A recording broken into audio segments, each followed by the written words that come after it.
오늘은 교회력으로 부활주일이고 부활절입니다.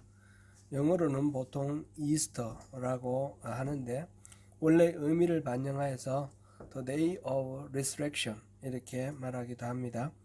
라틴어로는 파스카라고 하는데 히브리의 유월절 페샤흐라는 말에서 나온 말입니다. 그러니까 이게 패스오버 영어로 이게 이제 히브리어 유월절 페사흐인데 그것을 라틴어로 바꾼 게 파스카입니다. 프랑스 말이나 이탈리아 말이나 스페인 말이나 이런 부활절을 일컫는 말은 이 파스카에서 나와서 약간씩 파스케 뭐 이런 식으로 비슷비슷한 그런 단어들이 많이 나옵니다. 원래 이 사도시대에 이 부활절은 히브리 유대의 그 유월절 다음 날로 그렇게 지켜왔습니다. 한 300~400년 그렇게 하다가 니케아 종교회의에서 4세기에 니케아 종교회의에서 오늘날 같이 정했습니다. 즉 유대의 그 유월절과 시기는 비슷한데 날짜는 일치하지 않게 이렇게 되었습니다. 그때 니케아 종교회에서 정한 날짜는 춘분이 지난 후 첫 번째 만월 다음에 오는 주일 이렇게 했습니다. 춘분은 3월 22일이었죠. 그 다음에 첫 번째 만월이 지난 4월 6일이었습니다. 4월 6일 보름달 풀문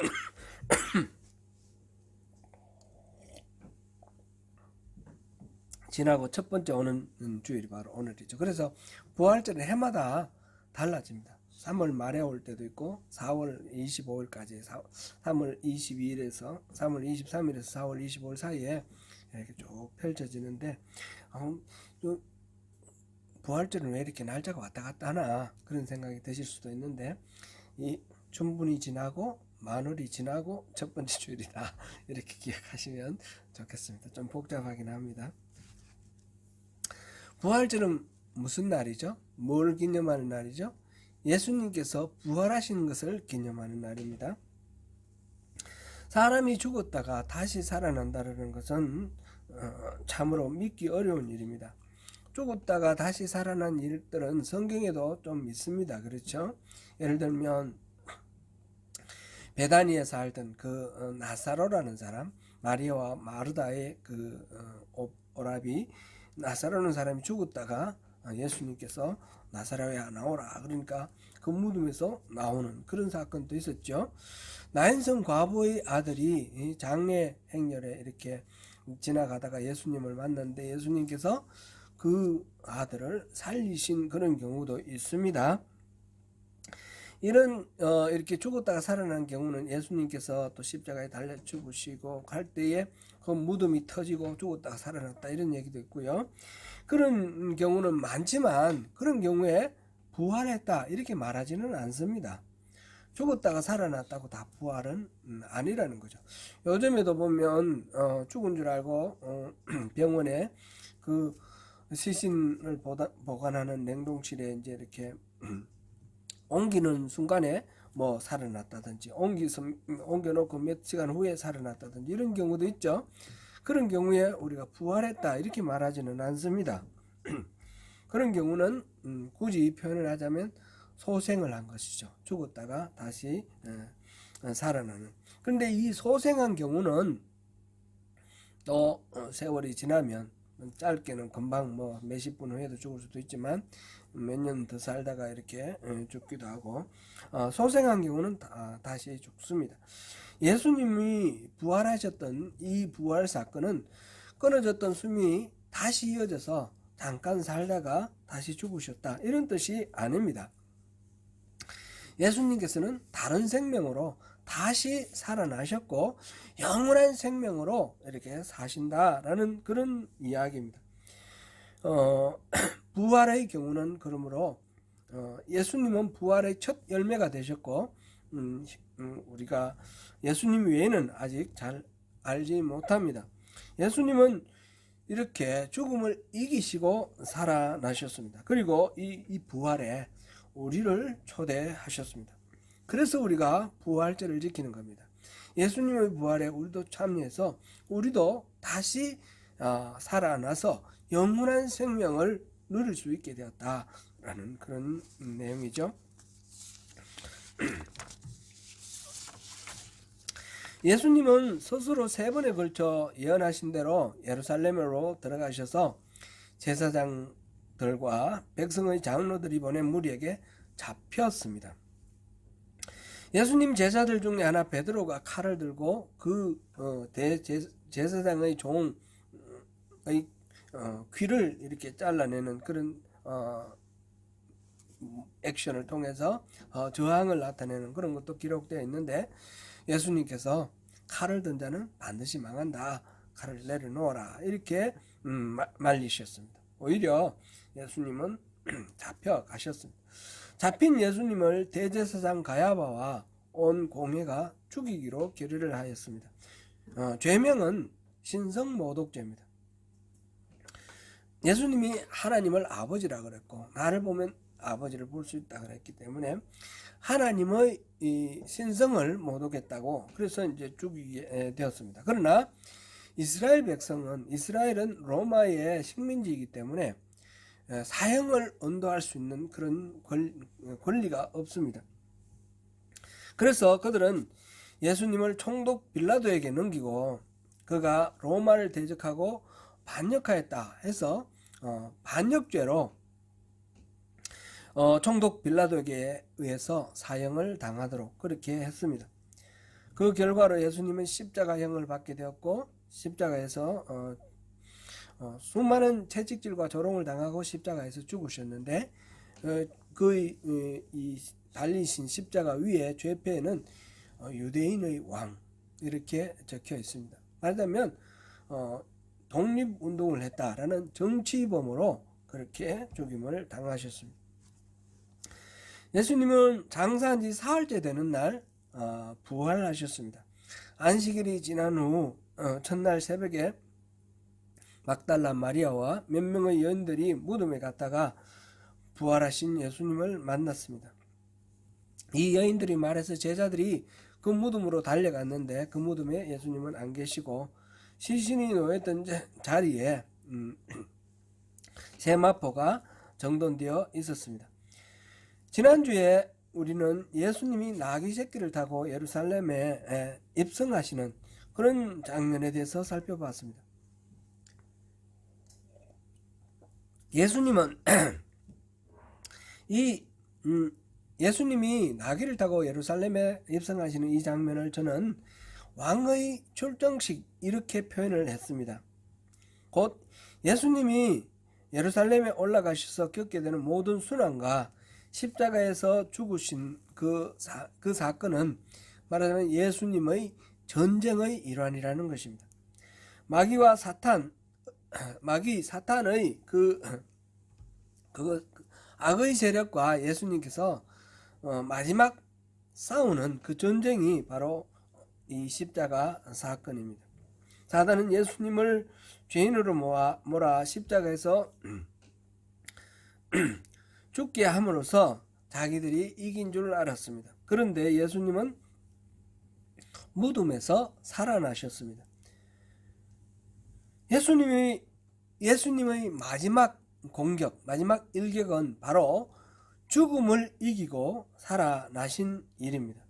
죽음을 무기로 해서 사람들에게 겁을 주고 두려워해서 자기의 소나기에 이렇게 넣어 뒤흔들려고 하는 이 마귀의 계획을 깨뜨려 버리셨습니다. 이제 우리는 더 이상 죽음 때문에 주눅들고 절망할 필요가 없게 되었습니다. 우리 또한 죽음을 이기고 부활함으로 승리하게 되었습니다. 이 부활의 이 복음, 하나님께서 우리를 다시 살리셔서 영원한 생명을 주시려고 예수님을 살리셨다라는 이 일을 우리가 믿으시기 바랍니다. 예수님의 부활은 여러 정인이 있습니다. 고린도전서 15장에 보면 이 부분을 잘 정리해 놓았는데, 첫 번째는 게바에게 보이고, 여기는 안 나와 있지만 그 전에 마리아와 여인들에게 보이셨죠. 게바에게 보이고 12제자에게 보이고 나중에는 500여 명의 제자들에게 일시에 보이셨다 그랬습니다. 야고보에게도 보이시고 칠삭동이 이 사울 자신에게도 보이셨다. 이렇게 고린도전서 1장 15장 1절에서 8절 사이에 그렇게 기록하고 있습니다. 제자들이 예루살렘에서 예수님을 배신한 유다를 대신해서 12제자 중에 빈 한 자리를 제비뽑기로 해서 마띠아를 세우는데, 그때 그 사도를 메꿀 때에 목적이 예수께서 부활하심을 증언할 사람이 되게 하기 위해서라고 사도행전 1장 22절에 기록하고 있습니다. 사도는 예수님의 부활을 증언하는 사람입니다. 오순절 마가의 다락방에서 성령 강림 사건이 있은 후 제자들이 성령으로 충만해서 예수님의 부활을 나가서 증언하기 시작했을 때 사도들이 붙들려 갔습니다. 체포되어 갇힌 것도 그때 체포된 이유가 예수님이 부활했다고 선언하고 가르쳤기 때문입니다. 그게 사도행전 4장 20절에 기록되어 있습니다. 믿은 사람들은 한마음 한뜻이 되어서 모두 유무상통이라 그랬죠. 함께 먹고 함께 물건을 통용하면서 공동체의 삶을 살았는데, 그들은 큰 권능으로 예수의 부활을 전능하였다. 이렇게 사도행전 4장 33절에 기록하고 있습니다. 3차에 걸친 선교 여행을 통해서 아시아 지역과 헬라 지역에 수많은 교회를 세운 사도 바울이, 그 바울이 전한 메시지가 뭐냐 하는 것을 요약하는 하나의 사건이 있는데, 그것이 아테네에서 에피쿠로스 학파와 스토아 학파 철학자들과 이렇게 논쟁을 붙었을 때 그 논쟁의 내용에 대해서 사람이 요약한 것이 바로 다름 아니라 예수와 부활이었다. 이렇게 사도행전 17장 18절은 기록하고 있습니다. 선교 여행을 다 마치고 예루살렘으로 올라와서 그곳에서 군중들에게 붙잡혔습니다. 바울은 자신이 붙잡힌 이유를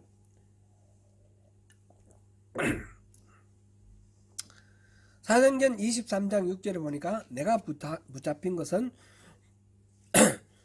죽은 자의 부활을 전하였기 때문이다. 이렇게 말했고요. 그래서 벨릭스 총독 앞에서 자신을 변호하게 되었을 때, 그때도 유대인에게 내가 붙잡혀 있는 것은 의인과 악인의 부활을 전하였기 때문이다. 이렇게 말하고 있습니다. 사도행전 23장 15절 기록입니다. 예수님의 부활이 있었고 그것을 증언하는 사람들이 모여서 교회가 되었습니다. 초대교회는 예수님의 부활을 전하는 이 사도들의 복음의 말씀을 듣고 예수님의 부활을 믿게 된 사람들이 바로 교회가 되었습니다. 교회가 있고 이 부활이 뭐냐 교리를 정리한 것이 아니고, 부활의 사건이 있고 이 부활의 사건을 믿는 사람들이 모인 곳이 교회라는 것입니다. 몇 년 전에 제가 찰스 콜슨이라는 사람에 대해서 소개를 해드린 적이 있습니다. 부활절날 미국의 닉슨 대통령의 보좌관이었던 이 찰스 콜슨은 워터게이트 사건이 일어났을 때 닉슨이 도청해가지고 선거 운동할 때 도청해가지고 나중에 이제 사임을 하게 되죠. 이 워터게이트 사건, 그때 그 모든 일을 꾸민 범인으로 이렇게 잡혀서 감옥에 들어가서 살게 된 사람입니다. 그는 감옥에 들어가서 부활하신 예수님을 경험하면서 평생을 감옥에서 복음을 전하는 감옥 전도자로 살았습니다. 2012년에 이 사람이 하늘나라로 갔는데, 그동안에 평생을 그렇게 감옥에서 복음을 전하는 사람이 그 삶을 살았습니다. 찰스 콜슨이 자기가 어떻게 예수님을 믿게 되었는지 고백한 내용이 있는데, 이 사람은 성경에 자기는 원래 이제 성공회 신자였습니다. 그런데 성경에 나오는 이런 이야기는 믿지 않았습니다.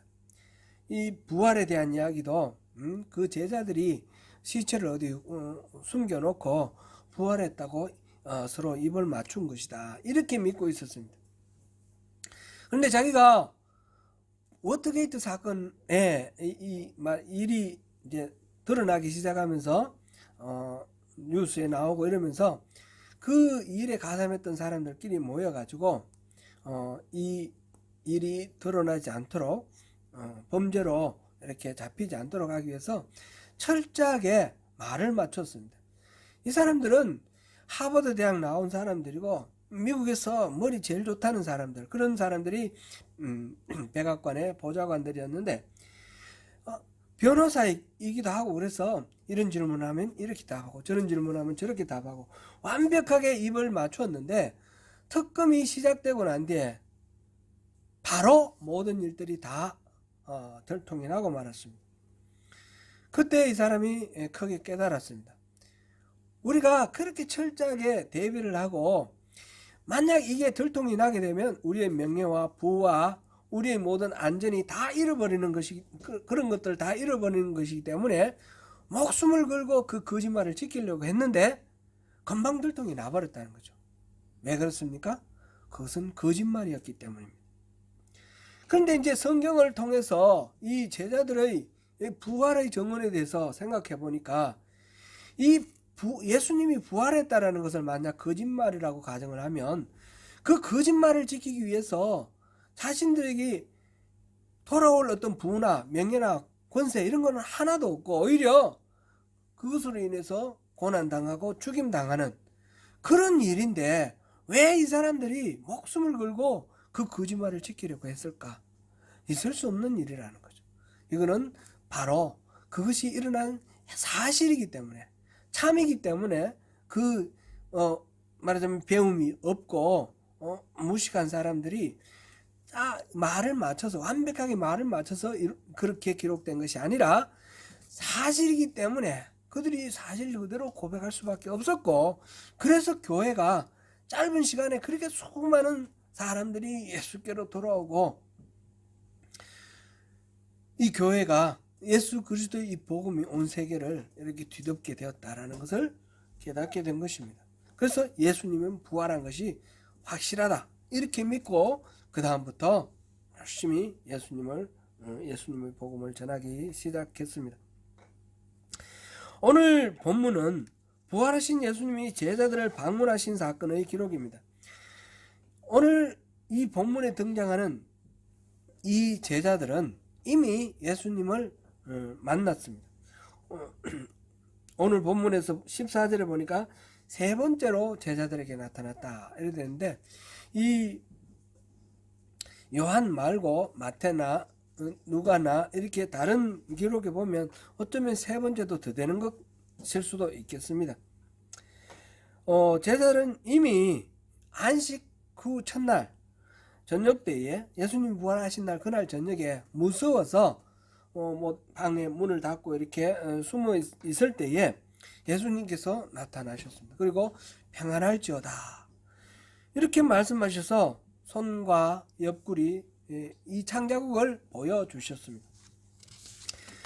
그날 예수님이 나타나신 현장에 없었던 도마가 나중에 그 얘기를 듣고 나는 믿을 수 없다 그랬더니, 예수님이 8일 후에 다시 나타나셔서 도마에게 그래, 이 손바닥과 이 옆구리에 네 손을 넣어보라 말씀하시면서 보지 못하고 믿는 자들이 복되다, 그런 말씀을 하셨습니다. 그럼에도 불구하고 제자들은 예수님이 분명히 살아나셔서 평안할지어다 말씀하셨고, 아버지가 나를 보내신 것 같이 나는 너희들을 보낸다 말씀을 하셨는데도 이 제자들은 무엇을 어떻게 해야 될지, 예수님이 보내시는 사명이 뭔지 깨닫지 못하고 자신들의 아이덴티티를 잃어버리고 낙심을 하고 좌절을 하게 되었습니다. 그래서 베드로가 디베랴 바닷가로 고기를 잡으러 갔습니다. 베드로는 원래 예수님의 제자 되기 전에 물고기 잡던 어부였습니다. 베드로가 간다니까 더불어서 여러 명이 따라갔습니다. 그 중에는 세베대의 아들 요한과 야고보도 같은 이런 어부도 있었지만 다른 사람들은 어부도 아닌데 같이 따라갔습니다. 모두 베드로를 포함해서 7명이다 이렇게 나와 있죠. 이름들이 다 나와 있습니다. 이렇게 낙심을 하고 디베라 바닷가에 원래 자기가 있던 곳으로 다시 돌아갔습니다.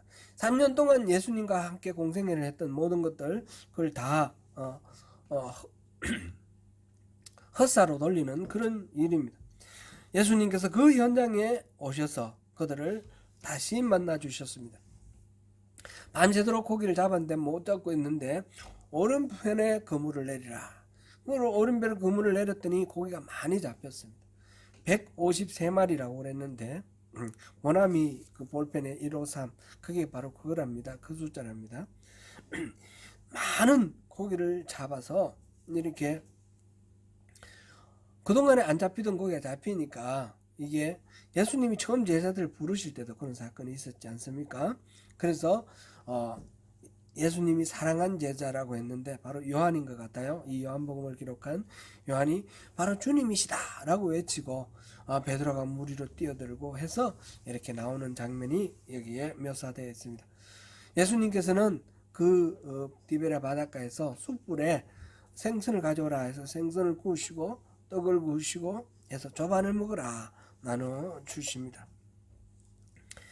그리고 오늘 본문 뒤에는 예수님이 베드로에게 3번의 질문을 하시죠. 네가 나를 사랑하느냐? 이 질문을 3번 하시고 또 3번을 부탁을 하십니다. 내 양을 먹이라. 내 양을 치라. 이로써 3번을 예수님을 모른다라고 부인을 했던 이 베드로가 예수님의 수제자로서 예수 부활의 증언자로 남은 삶을 살게 됩니다. 예수를 만난 사람들은 이전과 다른 삶을 삽니다. 실패자였던 베드로만 실패자였던 것은 아니죠. 여기에 같이 갔던 7 그 제자들도 마찬가지로 실패자입니다. 다른 제자들은 베드로처럼 그 가야바의 대제사장 가야바의 뜰에까지 가지도 못합니다. 그 겟세마네 동산에서 예수님이 잡힐 때에 무서워서 겁이 나서 다 도망을 쳤습니다. 그 가야바의 그 집으로 들어간 사람은 요한과 베드로 2사람입니다. 모두 다 이렇게 예수님의 3년 동안 공생을 하면서 예수님이 어떤 분이신지 알면서도 예수님을 지키겠다고 혼장담했으면서도 죽음 앞에 두려움 앞에 꽁물을 뺐던 그런 사람들입니다. 그나마 베드로는 새로운 사명을 부여받는 장면이 본문 뒤에 이어지지만 나머지 사람들은 그런 내용도 없어 보입니다. 그런데 이 제자들은 부활하신 예수님을 만난 이 제자들은 다시 예수님의 그 부활을 증언하면서 일평생을 살았고 모두 다 순교자로 그렇게 헌신하다가 이 세상을 떠나고 하나님의 품으로 돌아갔습니다. 예수님의 이 부활 사건은 이렇게 2000년 전에 일어났던 사건으로 끝난 것이 아닙니다. 예수님은 지금 또 살아계십니다. 예수님은 지금 또 그때 디베라 바닷가에서 제자들을 만나 주셨던 것처럼 여러분과 저의 삶 속에 무시로 다가오셔서 우리를 만나 주시고 우리에게 말씀해 주십니다. 오늘 부활절 말씀을 준비하면서 톨스토이의 소설 부활 이 생각이 났습니다. 거기에서 주인공 네올리도프라는 귀족과 카츄사라는 여인이 나옵니다. 이 네올리도프가 군대를 제대하고 고모집으로 방문을 했다가 그 고모집에 양녀이기도 하고 하녀이기도 하고 이렇게 그 집에서 키워진 하녀죠. 그런 카츄사를 만나고 그 카츄사를 건드렸습니다. 그리고는 네올리도프는 떠났고요. 카츄사는 임신을 하게 되었는데 이게 들통이 나가지고 그 고모집에서 쫓겨났습니다.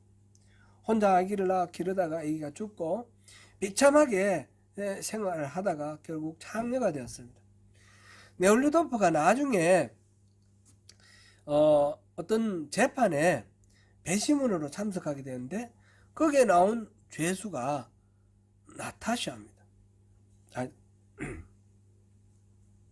가출사입니다. 가출사를 이 가출사가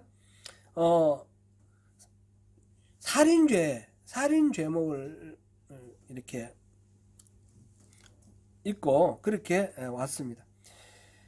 이 가출사를 보는 순간 이 네올루도프는 자기의 그 이전에 했던 그 만행이 기억이 납니다. 이 가출사는 자기를 만나가지고 자기의 그 순간적인 그 욕망의 대상이 됨으로 인해서 한 인간의 인생이 완전히 망가졌다는 것을 깨닫게 됩니다. 그래서 그 이후로부터 네올루도프는 가출사를 돕기 위해서 감옥을 또 이렇게 찾아가서 면회도 하고 그러면서 다른 죄수들을 알게 되고 그 죄수들의 실상을 알아간과 동시에 이 문제를 해결하기 위해서 다른 귀족들을 만나고 고관들을 만나는 과정 속에서 이 귀족들의 이중적인 생활, 가식적이고 이 퇴폐한 이런 생활을 깊이 이렇게 경험을 하면서 인간의 죄와 한계, 자기 자신의 그 추악한 모습 이런 것들을 다 돌아보면서 깊이 성찰하게 됩니다. 네올루도프는 나중에 이 유죄 판결을 받고 유배를 가는 가출사를 따라가기 위해서 자기가 유산으로 받았던 재산을 다 팔아서 다 파는 게 아니라 다 농노들에게 다 이렇게 물려주고 자기는 시베리아로 유배를 따라갑니다. 그 과정 속에서 네올루도프는 네올루도프대로 자신의 타락했던 삶에서 돌아서서 새로운 인생을 살아가게 되고 가출사는 이 진정어린 네올루도프의 회개와 사과, 사죄 이거를 받아들이면서 새로운 인생을 살게 됩니다.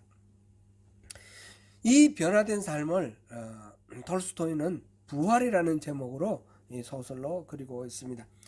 톨스토이는 70대 노년에 이 소설을 썼는데 이 주인공 네올루도프와 마찬가지로 자기 자신의 토지를 전부 농노들에게 다 양도를 하고 자신은 더 이상 그 귀족으로서 이기적이고 탐욕적인 그런 삶을 살 수 없다라고 결단하고 그 모든 분들을 끊고 새로운 삶을 시작합니다.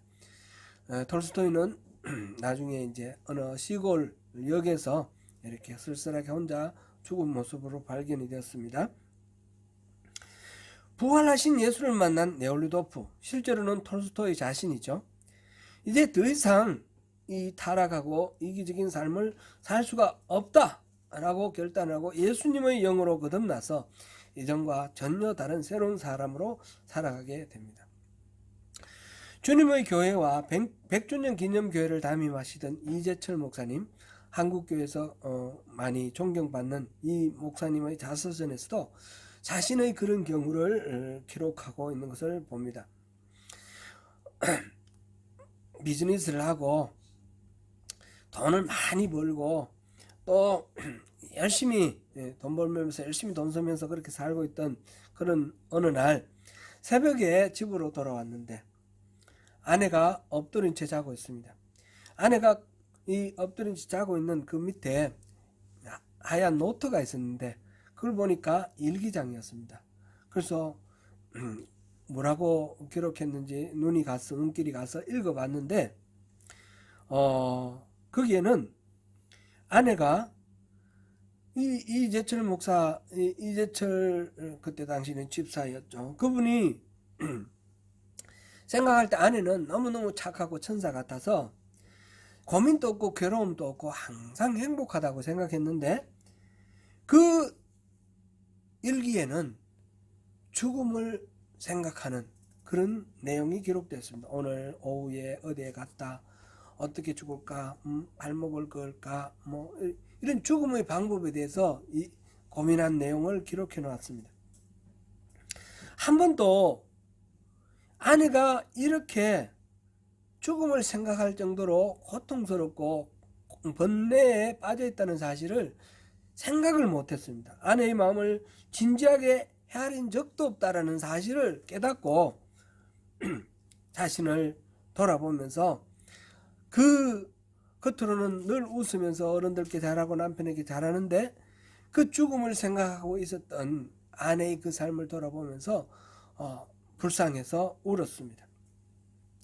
자기는 모태신앙이면서 교회는 열심히 다니고 술을 먹고 술 냄새가 나는데도 교회 학교 교사는 빠지지 않고 그렇게 살았지만 가만히 보니까 하나님의 말씀에 순종하는 삶이 없었더라는 것입니다. 그렇게 거짓된 삶을 살면서 헛되게 젊음을 낭비했던 자기 자신을 돌아보면서 더럽고 추악하게 오염된 자신을 안타까워하면서 울었습니다. 자신에게 모든 기대를 걸고 새벽마다 뜨겁게 기도하는 그 어머니의 기대와는 달리 폐인처럼 타락한 삶을 살고 있는 자신을 돌아보며 울었습니다. 부모뻘이 됨에도 불구하고 항상 자기를 장자로서 아버지 대신으로 존중하며 자기를 도와주던 이 누님들의 그 기대와는 다르게 자기는 전혀 믿음이 없는 삶을 살고 있는 자기 자신을 돌아보면서 수치스러운 자기를 부끄러워하며 울었습니다. 한없이 울고 또 울었습니다. 그렇게 울고 있던 순간 어느 순간 등 뒤에서 누군가가 어깨를 감싸 안는 느낌이 들었습니다. 그럼 누군가하고 아내가 일어났나 돌아보았더니 아무도 없었습니다. 무슨 이게 뭔가 착각이구나. 다시 또 우는데 어깨를 감싸 안는 느낌이 다시 들었습니다. 그때 목소리가 들렸습니다. 이는 귀를 울리는 그런 목소리가 아니죠. 마음을 울리는 목소리로 나의 사랑하는 제철아, 나는 한 번도 너를 버린 적이 없다. 깜짝 놀랐는데 그 음성은 계속되었습니다. 네가 나를 버리던 그 순간에도 나는 줄곧 너와 함께 있었단다. 앞으로도 나는 영원토록 너와 함께 할 것이다. 나는 너를 사랑하기 때문이다. 부활하신 예수님을 만난 이제철은 그때 주님 앞에 서원을 하고 그날부터 180도 완전히 다른 새로운 삶을 살게 되었습니다. 그리고 신학도 하고 목사가 되었습니다. 톨스토이의 부활에 나오는 이 주인공들의 변화나 찰스 콥슨의 변화나 이재철 목사의 변화는 성경에서 말하는 예수님의 부활과 동일하다고 할 수는 없습니다. 우리는 그 경우를 부활이라 말하지 않고 중생, 거듭났다, born again 이렇게 말합니다. 그런데 예수님의 부활에 동참하여 우리가 부활한다는 것은 영원한 생명을 누리게 된다는 것인데 이 부활은 거듭난 사람들에게만 주어지는 것입니다. 거듭난 사람은 born again 한 사람은 부활해서 예수님과 함께 더욱 거룩하게 주님의 그 성품에 동참하면서 영원한 삶을 살게 되는 것입니다. 예수님의 부활을 기념하고 부활절을 지킨다는 것은 그 이유는 바로 이 부활하신 예수님과 친밀한 교제를 하면서 이루는 이 친밀한 교제 가운데 우리의 삶이 변화되고 우리의 생각이 변화되고 우리가 작은 예수로 점점 성화되고 회복되어서 그것이 영원한 생명으로 이어지도록 하게 하기 위해서입니다. 저희 인생을 돌아봐서도 예수님을 만난 이후에 고비고비마다 제 삶을 제 생각대로 제가 평소에 판단의 기준으로 생각했던 여러 가지 합리적인 기준과 다르게 주님의 인도하심대로 이끌어 오신 그런 하나님을 기억할 수 있습니다. 그것이 모두 다시 사신 예수님, 부활하신 예수님의 은혜다라고 인정하며 주님을 찬양합니다. 사랑하는 성도 여러분, 여러분들에게도 부활하신 예수님의 경험이 있을 것이다 생각됩니다. 이 부활하신 예수님과 친밀한 교제를 이루시고 그 사랑을 알고 그 뜻을 알아서 그 가운데서 주님을 기쁘시게 해드리는 신실한 주님의 동력자로서 승리하시는 저와 여러분이 되시기를 축원합니다.